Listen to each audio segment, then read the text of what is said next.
The Anglo-Nepal War, a tale of resilience, valor, and the legacy of Nepal's fierce independence. In the early 19th century, the British Empire was expanding its reach across the Indian subcontinent through the East India Company, gaining control of princely states and amassing territory. The British, however, met an unexpected and formidable obstacle in their conquest when they encountered a small but fiercely independent kingdom nestled in the Himalayas, Nepal. The Anglo-Nepal War, 1814 to 1816, was not simply a battle over land. It was a test of courage, tactics, and the unyielding spirit of the Nepalese people. Though the British came equipped with advanced weaponry, resources, and vast numbers, they were about to learn that the resilience of a united people cannot be easily subdued.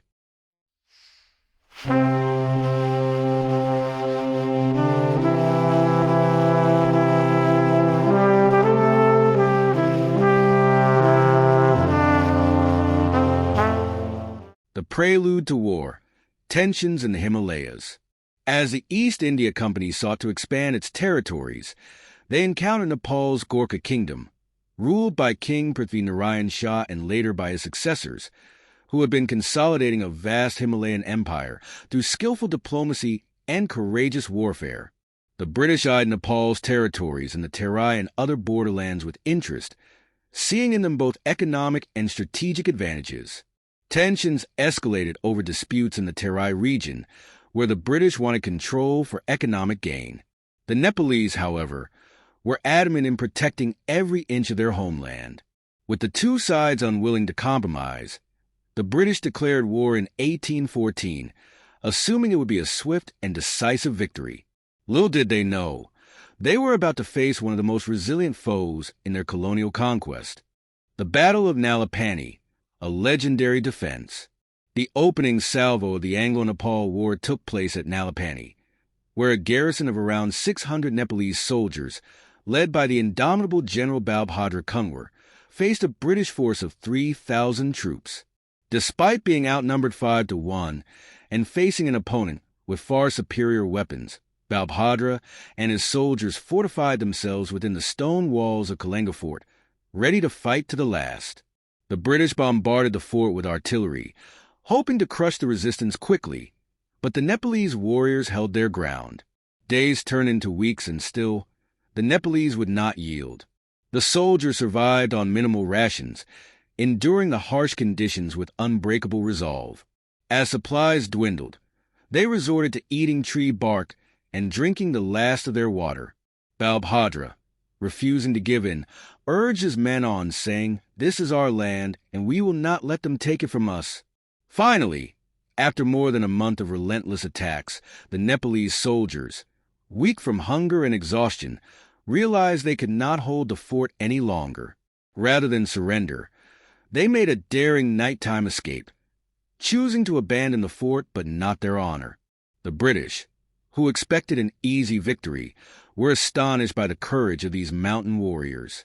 In a rare moment of respect, they erected a memorial at the site, honoring the bravery of Balbhadra Kunwar and his men.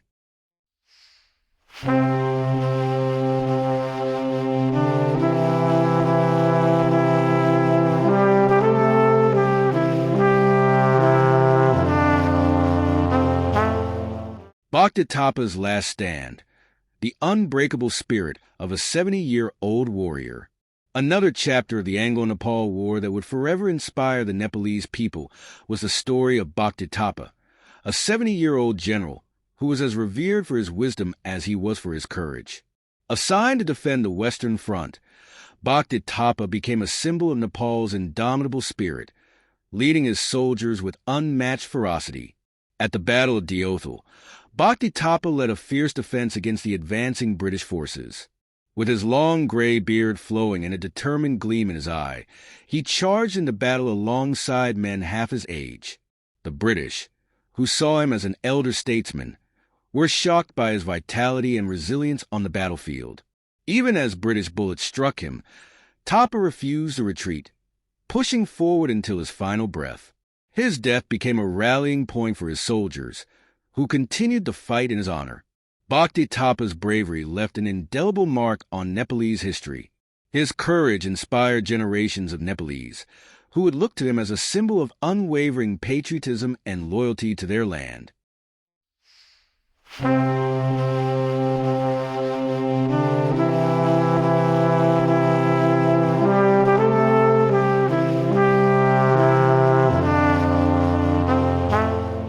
The art of guerrilla warfare.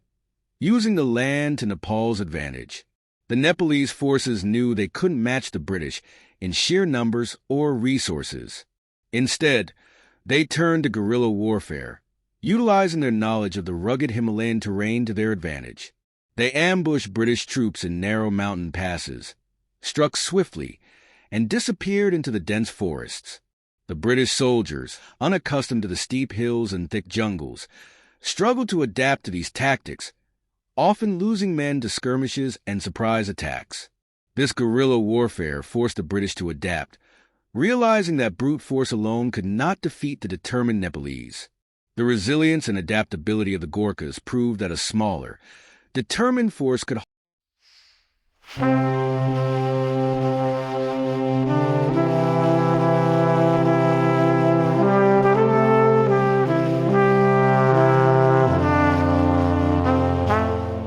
The Treaty of Sugauli, a bitter compromise and a sovereign victory. After nearly 2 years of fighting, both sides were exhausted, and the British, though victorious in some battles, saw that a prolonged conflict with Nepal was unwise. In 1816, the Treaty of Sugauli was signed. Though Nepal was forced to cede some territories, the kingdom retained its sovereignty, an unusual outcome for a nation confronting the British Empire. The British recognized Nepal's fierce independence, and rather than annex the country, they chose to respect its autonomy. Though Nepal lost some territory, it remained one of the few South Asian nations not entirely colonized by the British, a significant achievement in an era of imperial conquest.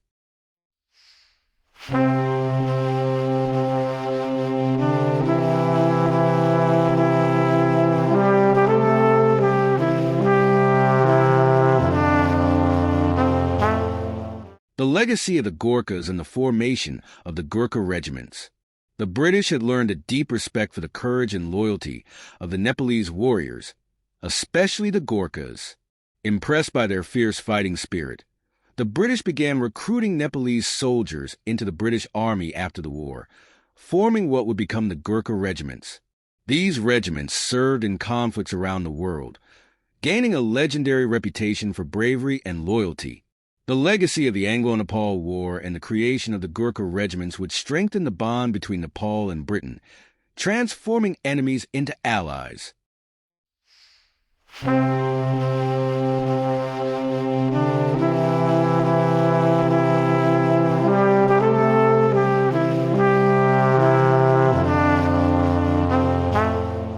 Today's Nepal, a legacy to uphold and a call for renewal.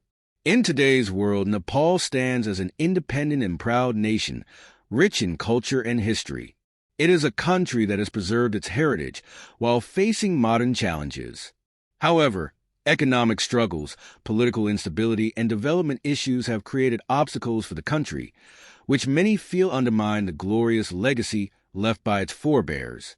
Nepal's youth are increasingly looking to history for inspiration, and the courage displayed by figures like Balbhadra Kunwar and Bhakti Thapa serves as a reminder of the nation's potential.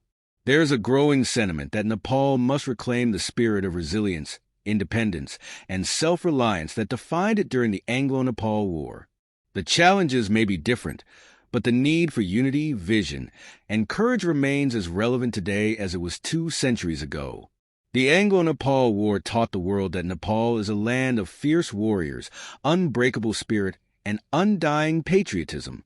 Now, as Nepal moves forward, it is time to honor that legacy by building a future worthy of its storied past.